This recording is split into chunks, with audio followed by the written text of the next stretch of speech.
Thanks for having me on, guys. This is awesome. Love gear, love talking all about it. So yeah, this is going to be really fun. I'm so excited. You guys are, everybody, please share this out. Hit that like button. Follow these guys. You guys have created a phenomenal space with Dealcasters Live. I am so excited to be here. How's it going?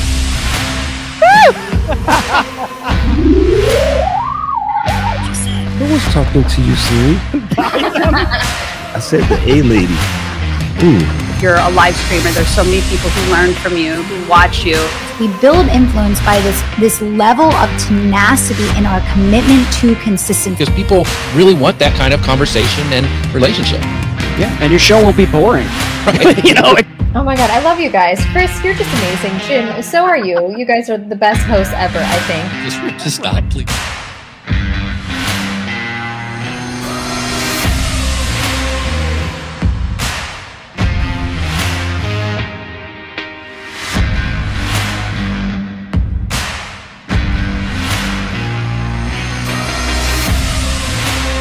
On this episode of Dealcasters, we have a special guest that explores this massive market of live shopping and the various ways to approach it. This is an interview that Jim and I had on another show that Jim co-hosts called The Tim and Jim Show, but we believed this show would also add tremendous value to you, the Dealcasters audience. On this interview, we discussed like 3 main buckets of live shopping, including social media, marketplace, and more importantly, your own website, and how having your website can give you more control in a live shopping experience and control over your audience and content creator legacy.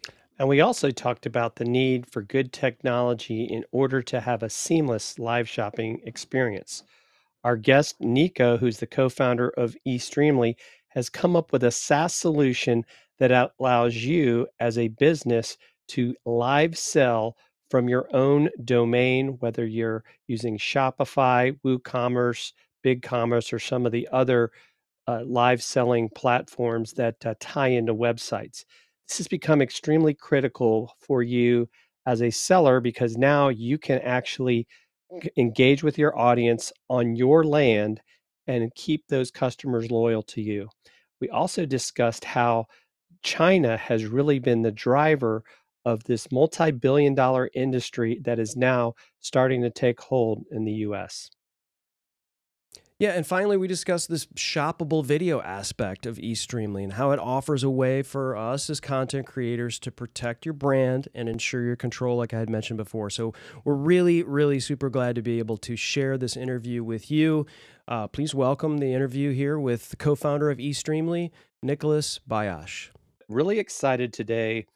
We've got my friend Nicolas here, who actually lives like in Marietta. Like we've actually had coffee in person at a Starbucks, learned about his amazing product, eStreamly, because today we're going to talk about how you can, bring live selling or like we like to say, live solving into your business, because it's not just about Amazon, right? There are so many opportunities. Nicolas and I have been talking about doing some collaboration on some projects, and so really excited to have Nicolas on. I was on their podcast recently.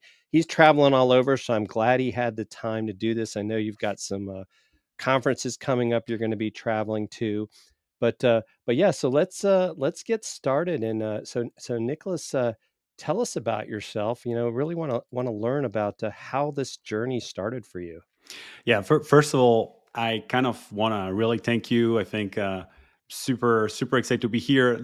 I agree with you, Chris. The sound is amazing, and like when you stop, I'm like, oh, what's going on? Like all of a sudden, like you're back on stage. I'm like, oh my god! So I just smile and all that. I was like almost dancing. It was really cool. So hi everyone, my name is Nico. I'm the co-founder of eStreamly. As you can hear, I'm not from Alabama. My accent is very strong, I know. Originally from France, been here in the US for the last 11 years, and really got a chance to work with big company, very small companies across many different spectrum of products.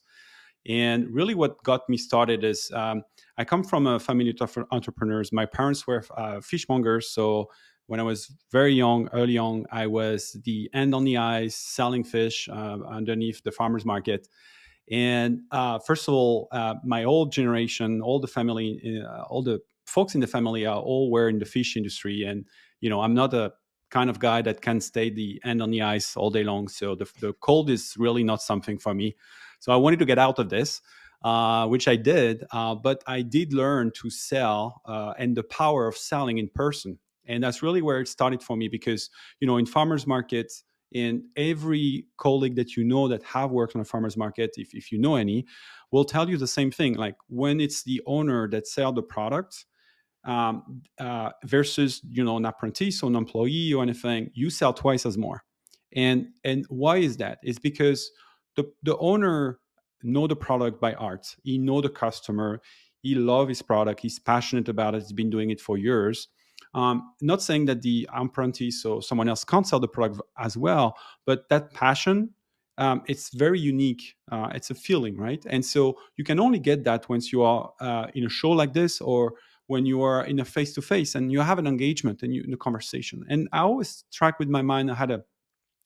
Once I left the family nest, I ended up traveling across the world and worked for many companies in the fair trade and organic movement, but always on the selling side and selling to CPG, selling to the B2B farmer, supermarkets and all that.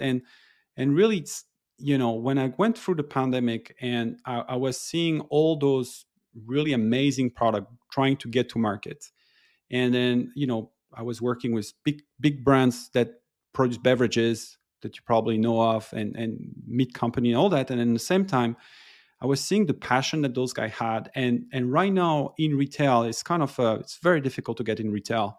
So what people are doing, they go online. But online, if you're not like a marketing expert, and I'm not a marketing expert, and it's very difficult for me. But if you're not a marketing expert and know how to play with pictures and social commerce and all that, it's very difficult to create a name for you. And so I was like, how do we bring people at the center of e-com? There must be a way of doing that. And I met my partner, Smita. She's also in Atlanta. Shout out for her. And she had this passion about, how do we use technology to serve people? And then that's how we started to investigate. We looked at blockchain. We looked at VR, AR. We looked at camera 360, but always from an angle of having a product, and the economic was not working for us. And then one day she said, hey, I saw this thing in China going on. It's live streaming. And I know about live streaming. I think I can do something. And then in about 2 weeks, we got a really barely working prototype, but it was like functionable. And we say, hey, this sounds to be a thing. And so let's do it. And we've been building since. And it's been an amazing journey. And there's nothing that excites me more than seeing someone like an entrepreneur or even a host that is passionate about his audience, passionate about the product he's going to present, having a true engagement about why they're here and what his product is about and why is it different. That is really fascinating to me, and I'm really glad I did that because it's been a joy since. It's been a lot of work and effort, but it's really fascinating to enable people to become the center of e-com, and that's what I think live commerce, video commerce is about. Wow, what an amazing story! And so it sounds like the idea was birthed through the pandemic, right? So how old is eStreamly? How long would you say it originated? Only a few years. Yeah, so we started to think about how bring people at the center of commerce in 2018, and really eStreamly itself, we started in 2020, December 2020, by putting the thing together.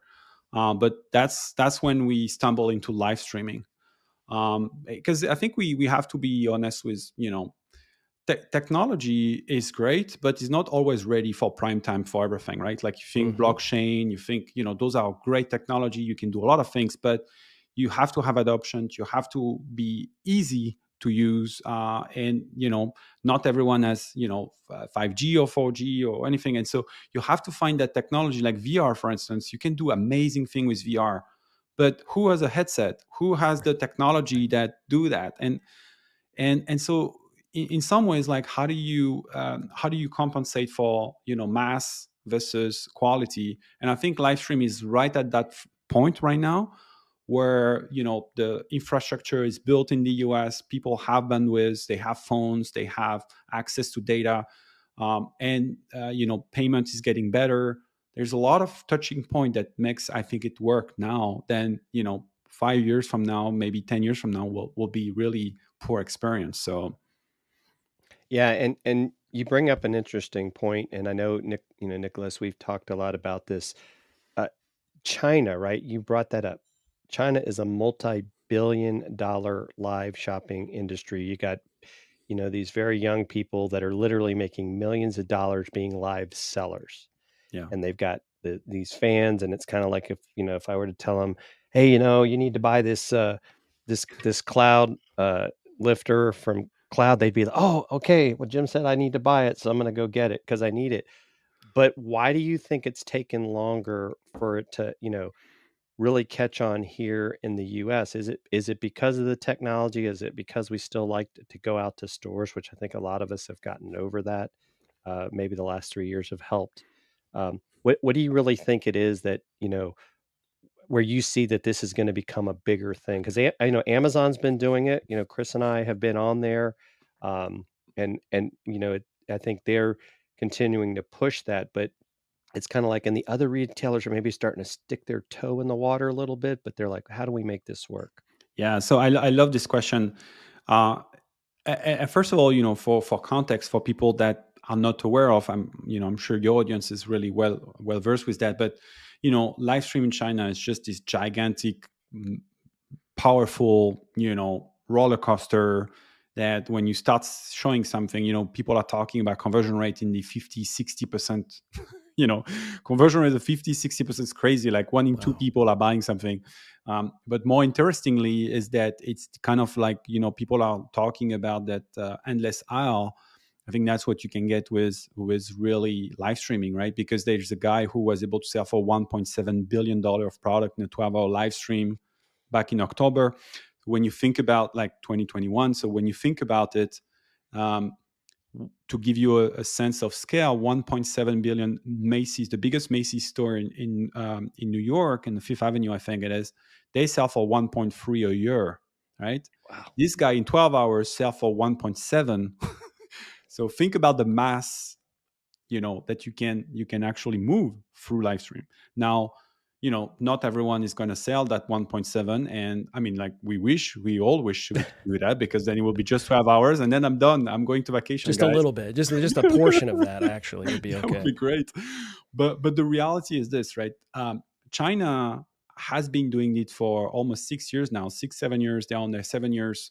It's 20% of the e-com. They are really investing in it, right? So I think it's a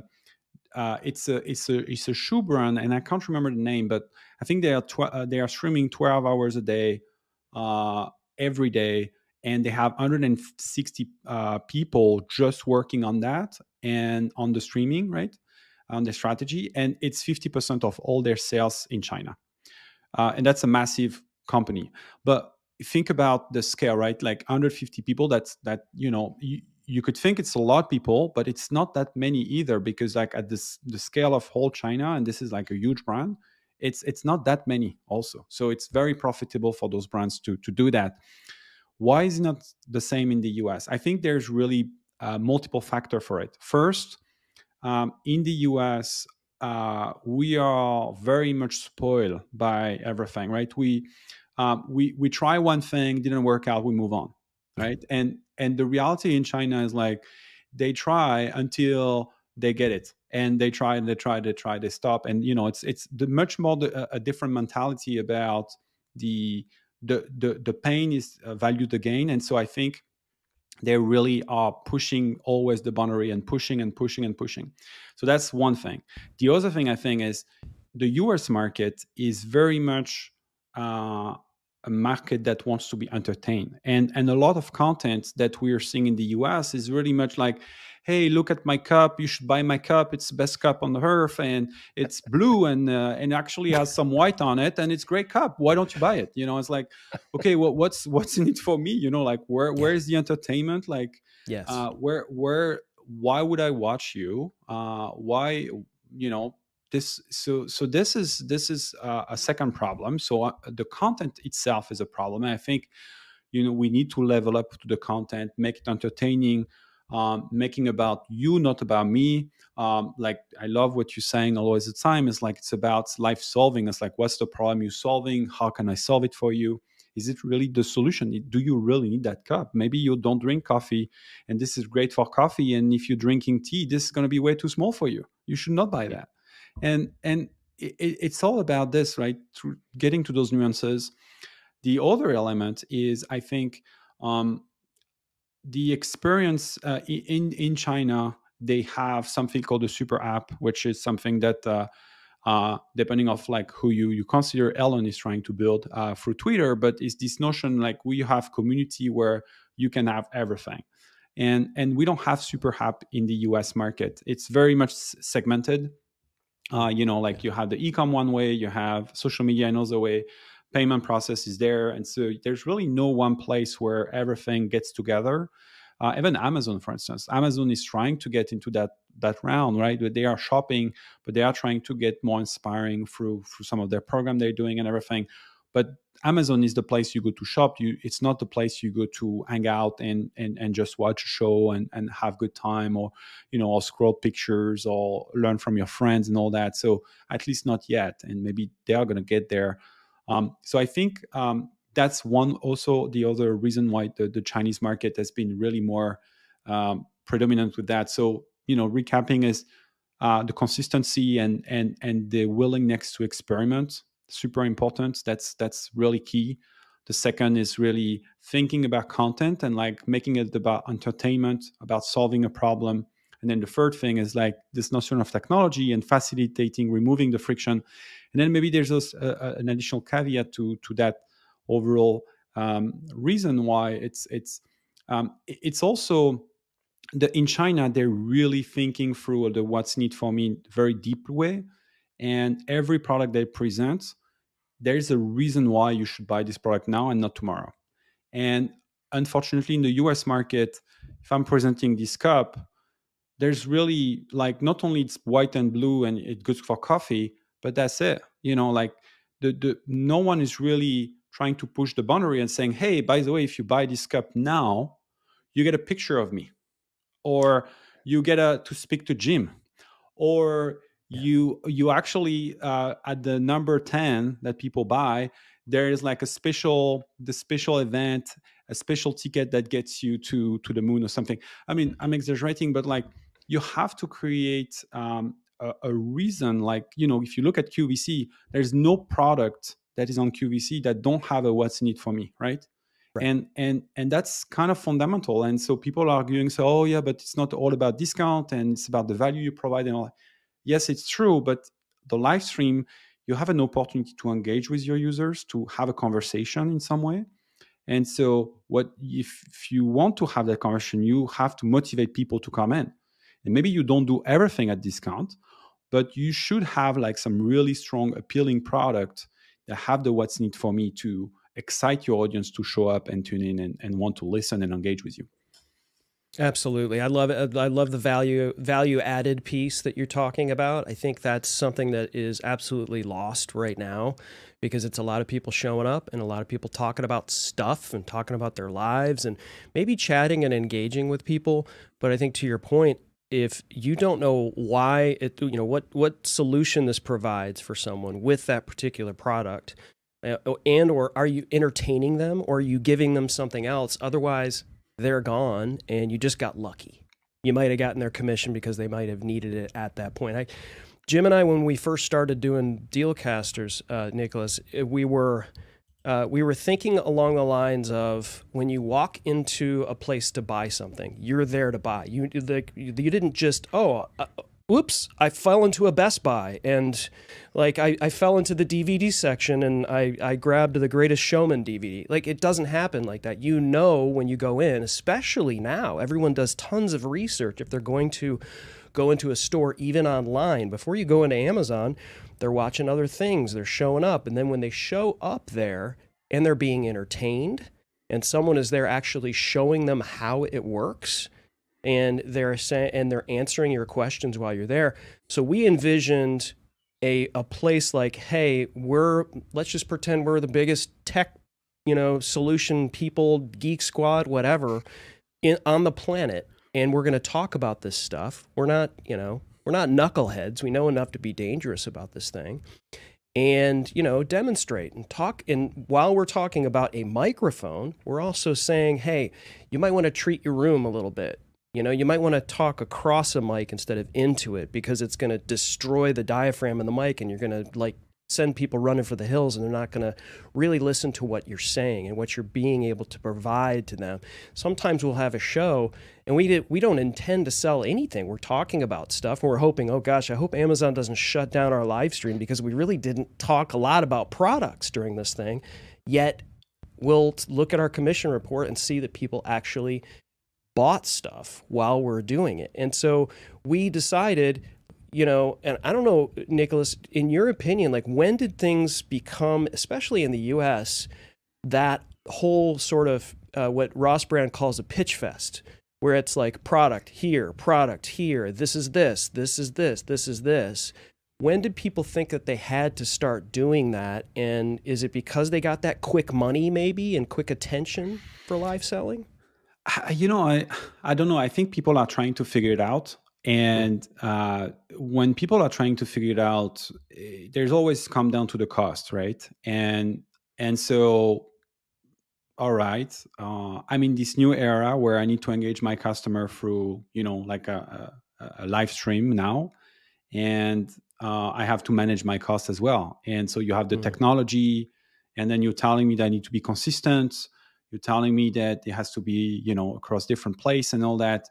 And not everyone has video production capability in-house and everything. And so what we're seeing is a lot of people, they say, oh, this is going to be the next big thing. Let me try out. And they come either unprepared, or they just for cost, they kind of don't talk strategy through it. And so they just say, I can figure this out myself. And unfortunately, when you think about live shopping, live selling, altogether video commerce, I'll say, 20% is really the technology. So having the right technology, thinking through where do you do your live and all that. But the rest is about, okay, how do you manage your live? Who is going to produce it? Who is going to be the talk show?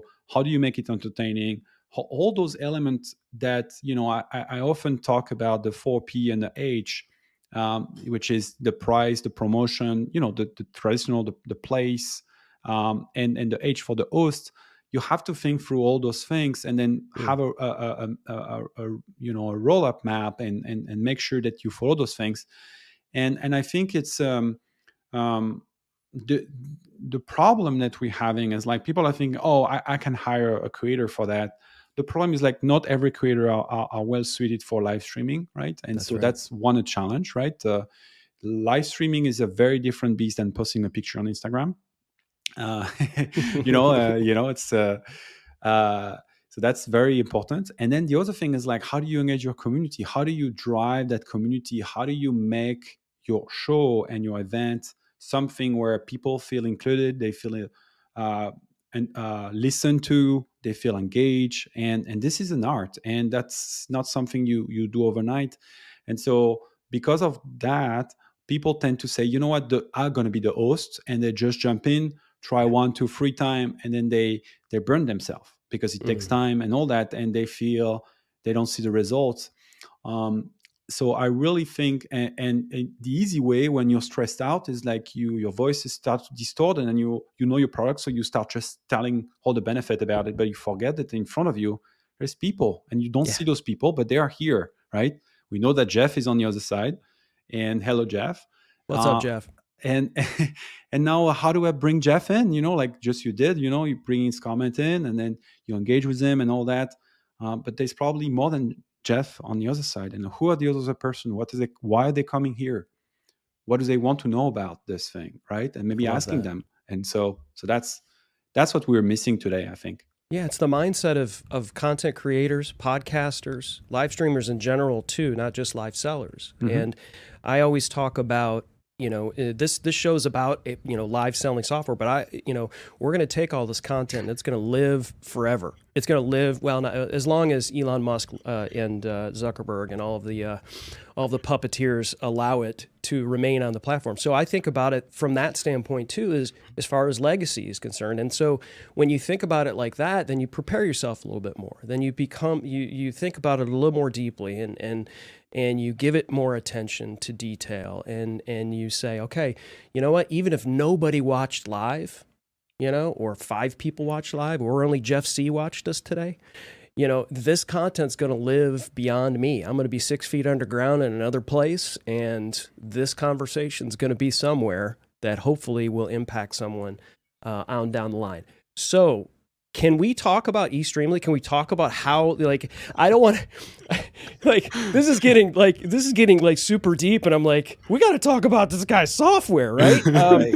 But I'm super intrigued about it, because I'd like to know who it's for first, and then without getting we could get technical on this, but I think like a 9-year-old most of the time, so we can't get we can't start talking about binary codes and things like that. But I'd love to be able to hear about who the software is for.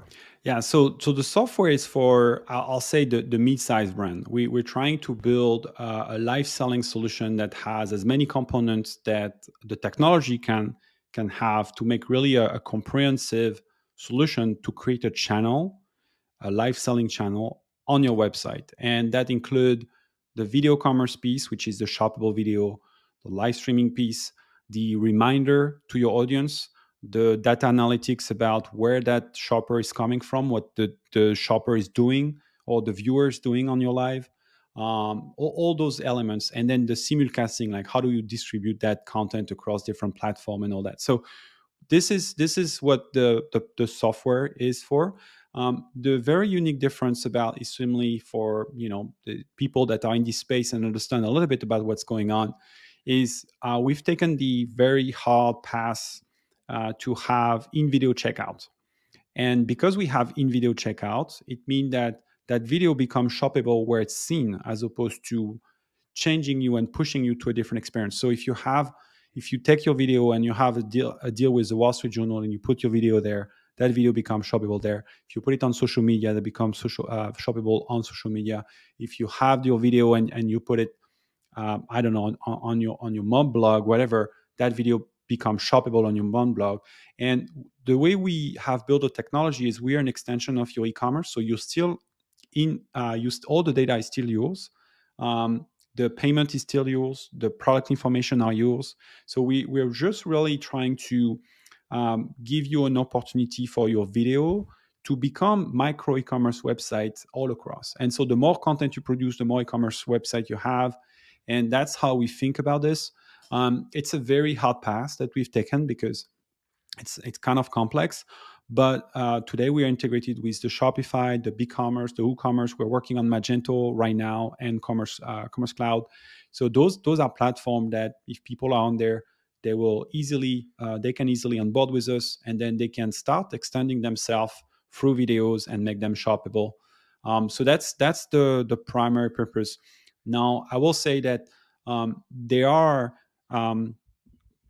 streamers that are already well advanced in their streaming mindset, and they already have an e-com, and they already do a bunch of things, and they use our technology as well.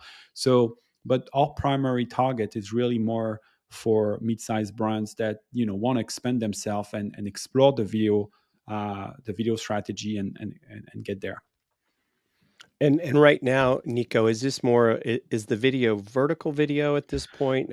Can you do horizontal? Is that maybe on the roadmap? Because I know, there's kind of pros and cons to both, and user experience. And then I guess another question I would think too, and this kind of goes back to live solving. because I've been a big proponent when I meet with businesses that aren't using video at all, which, and folks, if you didn't know, there's a lot of companies not using video at all. But I could even see where this could be used for service businesses. Mm-hmm.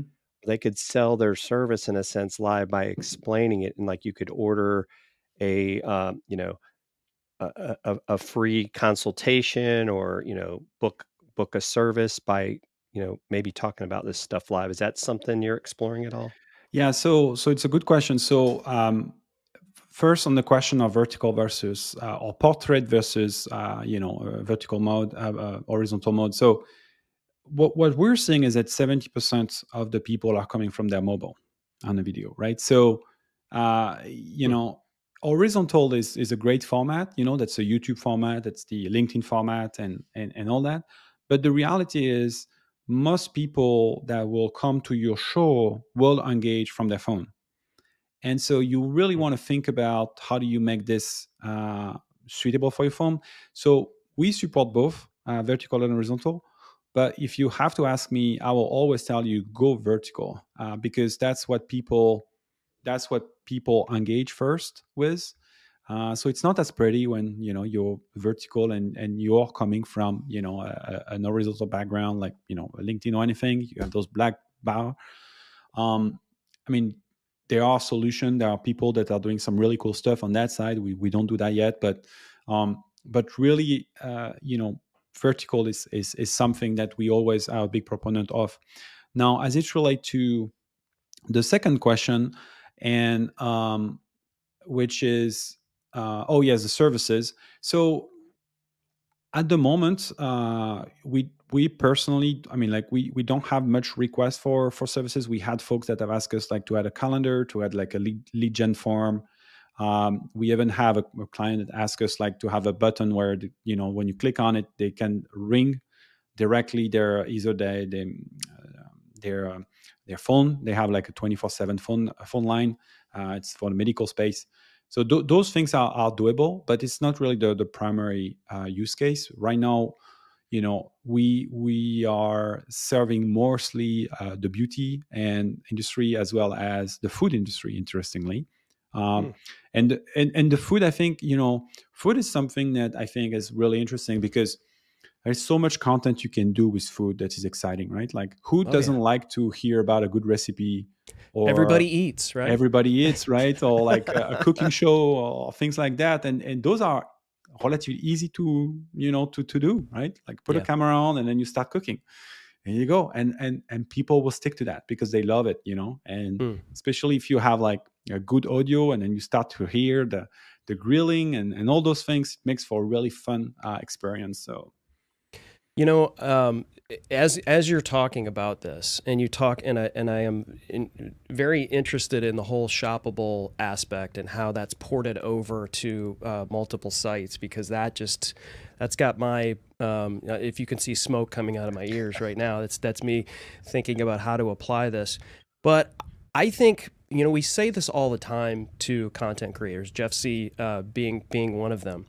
And he's a proponent of this on his show. He does a show called Social Media News Live, which apparently is changing its name. But the guests that he has on that show, the guests that we have on Dealcasters, we talk about taking your content and making sure it's off of rented land. Absolutely. It's off of it. Of course, you got to be on YouTube, and you got to be, like Jeff is, the Pinterest, guy, and we're obviously on Amazon, right? But there's a lot of rules and regulations that there's certain things we can't do, because if we do them, then we get booted, and you don't get to come back unless you hire like a 6-figure lawyer. And so this sounds to me like something like, if you're looking to not just live sell, but protect your brand and protect yourself with land that you can control. I think this feels a lot like that. Am I off there? Absolutely. We're if you think about the live shopping space, I'll always consider, like, there's really 3 buckets. There's the social media space, where you go, you do your live on social media. You have the marketplace space, which is probably much like 50% of all the live shopping is done on marketplace, the Amazon, the whatnot, and all that. And then you have on your website. It's a small chunk.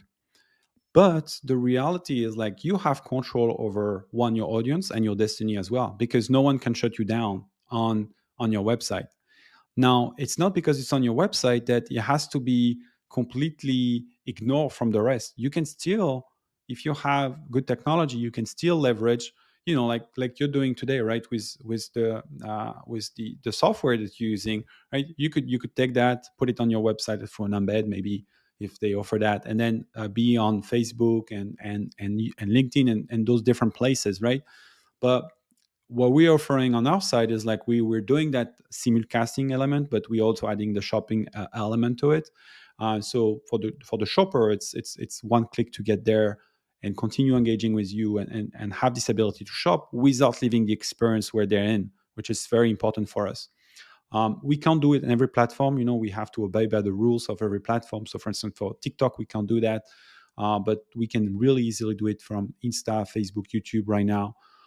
We're exploring the Twitch and some other places, but more importantly, is like distribution is a big thing. So how can we distribute the content differently and using existing channel that already exists to do that? But if you're a creator today and you have, like we're working some creators that are on TikTok and they're really doing well on TikTok, but they are all starting thinking about how do I transfer some of that audience off platform. Not saying it out loud, obviously, but just saying like, how can I do that in a way where TikTok will still be my primary source of income, but my super fan, they will come there and I will have more control, because if tomorrow TikTok decide that, I say something that they don't like, or the government say, you know what, TikTok is no longer a US thing, and now what do I do, right? All those things can happen. And, we all have heard countless story of folks that have lost their YouTube handle, lost their Facebook handle, and then, even like 100 million companies, going bankrupt almost in a matter of 3 months because they couldn't access their handles anymore. So the reality is this is an opportunity for you to take some of your core fan and then have them engaging in a different experience where they can still get what they will be getting, but maybe differently. And our idea is not to say transfer all your audience, continue what you're doing, but leverage that technology to build slowly and incrementally your own experience, and maybe offer, why not offering some specials to your community there that you will not offer to Amazon. So to create that sense of community and engagement, there's really a lot of opportunity there. And building an outbound lens, I mean, like, this is so important. And I think every creators that are real creators in this space understand that. And I think they are all trying to get to that point. I think when you get that level of maturity is super important, because it's your business, it's you. So how do you protect yourself? It's a risk management. Yeah, I think that's so important. And we've had some talks, Nico, about some things we may try to do together. But I think too, so when you're not on one of these big boxes, right, you're doing it yourself. What do you see as some of the challenges, like say for maybe a small, medium-sized business that's first getting into it? Because I mean, I guess, we've seen like say Shark Tank, where all of a sudden, oh my gosh, my website is overwhelmed. I mean, I'm sure that'd be a good problem to have, but how do you kind of recommend to these people when they're starting? Like how do I get people to my website to watch this live show? Yeah. So, and that's where it comes to be, going back to what we were saying at the beginning.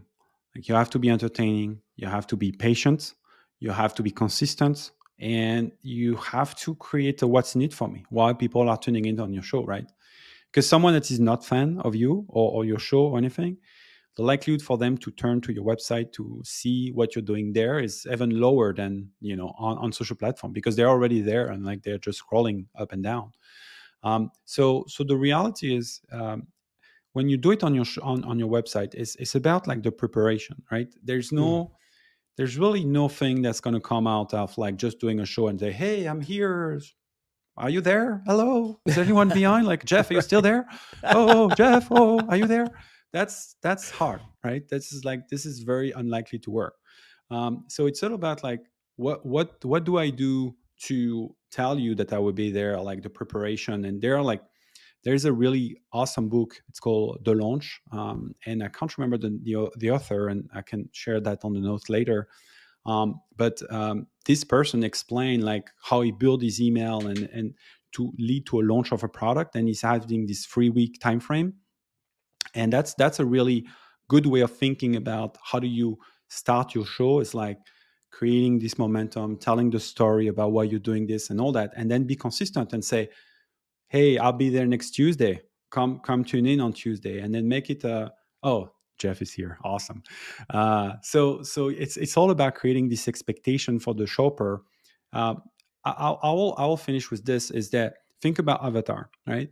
How much money did the Avatar production spend to get you to go to the movie theater? Probably a lot of money, right? Now, think about your favorite TV show. You were talking about Shark Tank. How much money do they spend for you to watch Shark Tank? Pretty much nothing. Because why? You just know it's here at that day that you watch it.